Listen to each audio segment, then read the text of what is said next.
What's up, Eagles Nation? What's going on in NFL world? How you doing, Division Rivals? This is Stephen Hyder with Gate City Sports Channel, the sports channel where the cerebral NFL fan comes for about 10 minutes of daily content. All right, everybody, today's topic, look, we're going to talk about offensive coordinator Shane Steichen's press conference. And to start the press conference, you got to love the personality of these new coaches we've hired because they're all kind of different and similar in their own ways. They all love the game, that part of it, but Shane Steichen, he's like the one of the youngest guys on this coaching staff.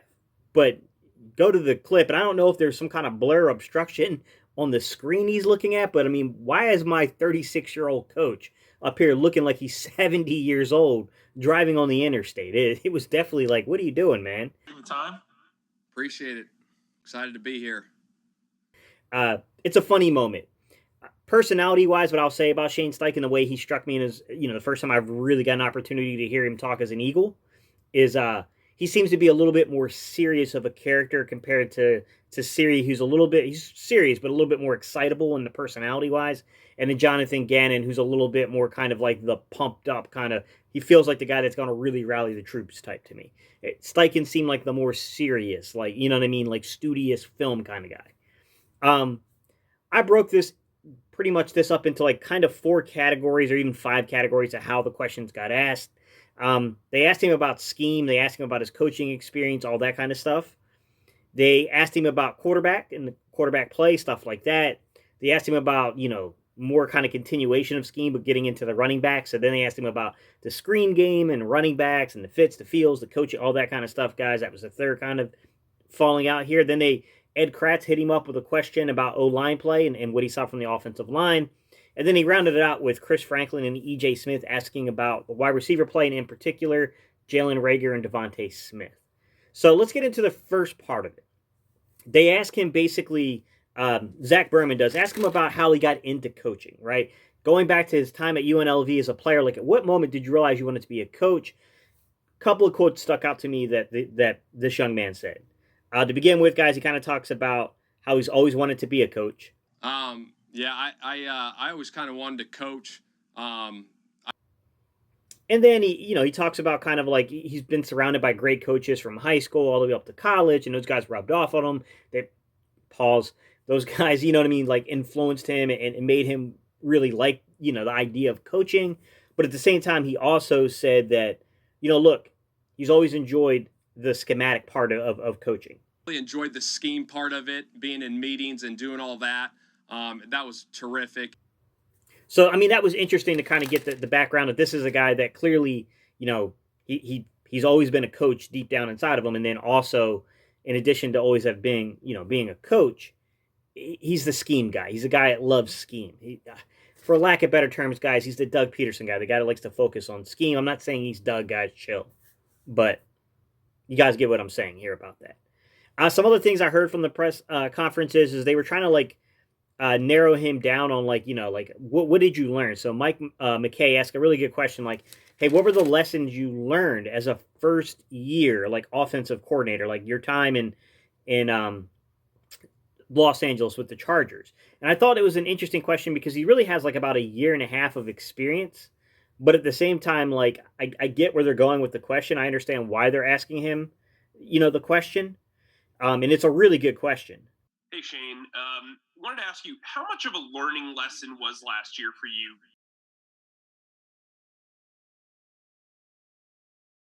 What maybe would you kind of change about your approach this year as opposed to when you came in last? What I got from this is that, he talked about like how you have to learn administration. You're in charge of several coaches, right? In collaboration. Like he talked about this, how it's a little different role, right? Like you've got to learn how to be in a collaborative environment. You've got to learn how to be a guy that's essentially managing departments now. I thought that he showed a good grasp of kind of like what's going on. And he had like a really memorable takeaway at one point in there. It was like right around the 4:25 mark of the interview. And he kind of says it's not just one guy; it takes everyone to do it. Because it's not just one guy; it takes everybody to do it, and everyone's got to be on the same page. And you got to have a detailed team now. You're not just one position. You got to everybody else is involved in it. You got a staff.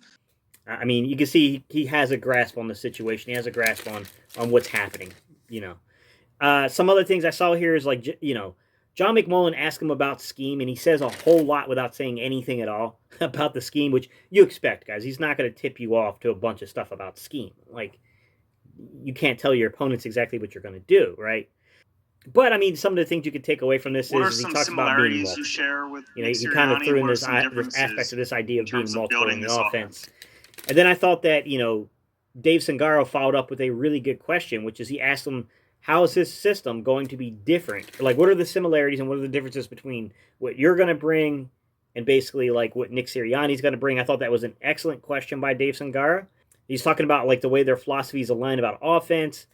And look, Nick, he talks about like having praise for Nick Sirianni. Then he says things like, "Hey, there's going to be tweaks to the system, right?" He talks about we're going to get together and we're going to tweak the system. We're going to bring our philosophies together and kind of merge them. I have little tidbits here that I've learned the last couple years and that he's done the last couple years, and then right now we're just meshing all that together, and we're going to make it the best possible to put our players in position. Like I He really talks a lot about blending and meshing together their ideas, guys. Says a whole lot here without saying anything at all about the scheme, guys. He's just not going to give into that scheme question. But moving on, let's talk about what he said about quarterback play. The first question about quarterback play, I think, was a little bit tabloid worthy. It's a Jeff McClain question. He's immediately getting into the personality crap again. But look, there's a side of that question I understand asking. There's the other side of it where like, come on, man, like really, we're trying to create controversy already about this stuff. I thought he handled the question pretty well, which is, he kind of just basically says like you can't change a dude's personality. All you can do is manage the player. We're not psychologists here. We're not trying to change their personalities. they got to be who they are. You can't change who they are personality wise. These guys are who they are. So I thought that was kind of a pretty good way of him handling that type of question. A question that has a chance to really explode and blow up if you don't answer that correctly. And then, you get Chris Murray, who I think asked a slightly better question. Chris Murray asked him about, you said you watched film. So when you went back and you watched the film of Jalen Hurts, those 4 games, what did you take away from him? He basically talked about Jalen Hurts' ability to play off schedule, right? We always talk about being on time in the offense, executing the offense as it's scripted. But like I said, it's a balancing act, right? You want a guy to execute your offense, but you also want a guy when something's not there or things break down who has the playmaking ability to play off schedule, and that's what Jalen Hurts gives you. And he says, look, we watched the film, and he has the ability to make a play when things break down. And it's kind of like, he didn't get too far in depth. I would have loved to have these guys ask follow-up questions to that, but nonetheless, I thought it was an overall good job of trying to ask specific and certain questions here, guys. He did some good things, made some plays out of the pocket, some big scramble plays, used his feet. Loved Ed Kratt's question about the offensive line. And I absolutely love the way that Coach Steichen answered it. He had a couple of really, noteworthy things he said here about the offensive line. He talks about, like, while he's watching the skilled players, he couldn't help but divert his eyes towards the offensive line play. When I got here and I started watching tape of these guys, and I was watching the skill guys at times.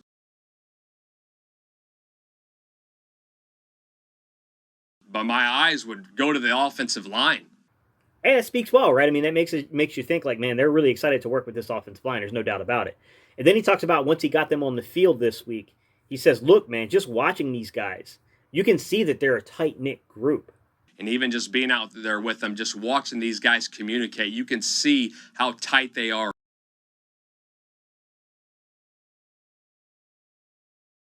And how well they've worked together over the last friggin' whatever it's been, 8-10 years together. That's really cool. And then he actually kind of closed it out by saying that this is one of the best offensive lines in the NFL. These guys, this is a good group. This is one of the best in the NFL, no doubt about it. That's high praise, guys. I thought Ed Kratz asked a really good question there, and I thought that he really tipped his hand about the way he felt about the offensive line, and that's the part of the offense they're really excited about. A lot of questions about the screen game, guys, and running backs. I really enjoyed the nature of those questions. Rob Motti kind of kicked it off with these questions. He asked him about the screen game, and they talked about like what Lane Johnson said about the screen game. Lane Johnson spoke earlier about the screen game being a little bit more emphasized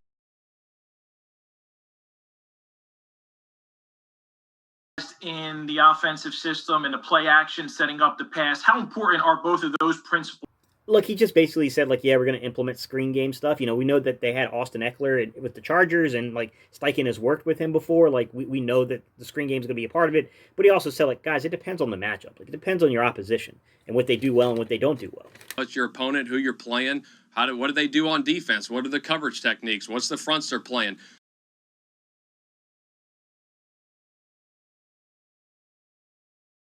So your scheme each week can be multiple by who you're playing.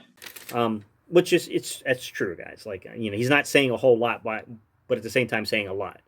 And then, you know, you got I can't remember if it was Brandon Lee Gouton or Martin Frank was the next guy up that kind of talked about that. It was Martin Frank was the next guy up that talked about, asked him a question in regards to it, but he talks about Miles Sanders in the screen game. And I thought Martin Frank got particular to the roles of the players. He started asking him, like, Miles and Kerryon Johnson and Kenneth Gainwell, and, like, how are they going to fit? Like, what's going on here? Then, like, you know, the answer comes back about Jamel Singleton, the running back coach. Like, hey, you know, Jamel Singleton's out there coaching them. He's doing a good job. All those kind of things, the coach talk stuff he's going to. But he says they're going to compete. All these guys are going to get reps. All those guys are going to get reps, and we're going to use them, like I said, to their best of their abilities. Look, he's saying basically they're going to judge their abilities, and then once they judge their abilities, they'll fit them into how they fit the scheme. That would lead me to believe they're going to be multiple, or there's going to be a committee approach to the running back room. You don't know that until you're in. You can see them actually taking reps, guys, in training camp. It'll give you a better idea, and then obviously you'll know a little bit more as you see more kind of in games, and you can really break down the film and how they're utilizing the running backs. But that's what that answer seemed to indicate to me. Okay. Brandon Lee Gouton also jumped on there and asked him, I thought a great question, Brandon Lee Gouton. Shout out to this guy. He said, yo, you were ninth in the NFL in first down run frequency.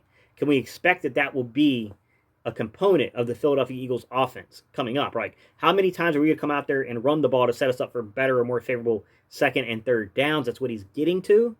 The Chargers were ninth in first down run frequency last season. Can we expect an emphasis on running the ball? And he said a lot without saying anything. You know, Shane Steichen's one of these guys that does this. He says a lot without really saying anything at all. Yeah, I think by game plan, you go into games and you adjust and adapt to what defenses are giving you. By game plan, that's what he basically said. You got to adjust and adapt to your opponent. I understand the answer. I get it, you know. But, you know, I would have loved a further explanation, but you're not going to get that right now, guys. You got to wait in season and then question situational and role things. There was the big moment to where, you know, a lot of Charger fans were mad about some of the run decisions they made when they were running on downs that seemed like absurd to run on. So we'll have to see how that kind of works out. And that kind of ties in a little bit to, you know, some of the questions that were asked him about, like, his struggles as a first-year coach. And I really wish that they would have dove down into situational things and asked him what they learned from that.